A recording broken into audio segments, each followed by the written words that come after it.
The CDC and the State Department of Health and Human Services is now looking at a possible cancer cluster at a UNC Hospital lab. The National Institute of Occupational Health and Safety just started their work on Monday. CBS 17's Haley Fixler is digging into what we know at this point about the investigation. And Haley, do we know how this all started? Yeah, this all started because UNC health officials say people came to them with concerns about the number of people who worked at a lab right here in this hospital and who had been diagnosed with cancer. The CDC considers any unusual pattern of cancer a cluster, and now hospital officials are looking into it.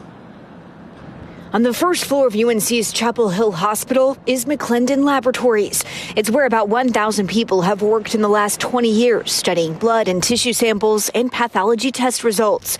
Now, lab workers believe at least 16 people in the lab have been diagnosed with cancer. 4 team members are currently fighting the disease. Because of the concerns, UNC officials are now working with the North Carolina Department of Health and Human Services and the CDC's National Institute of Occupational Health and Safety Division. The state health department came by the labs on January 23rd. They hope to have the full results from their investigation in the next 2 to 3 weeks.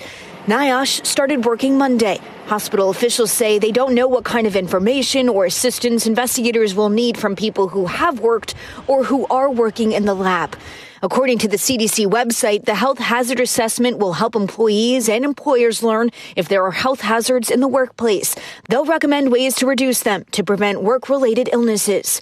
UNC officials say they don't have access to staff or student medical records and add sharing health information is voluntary.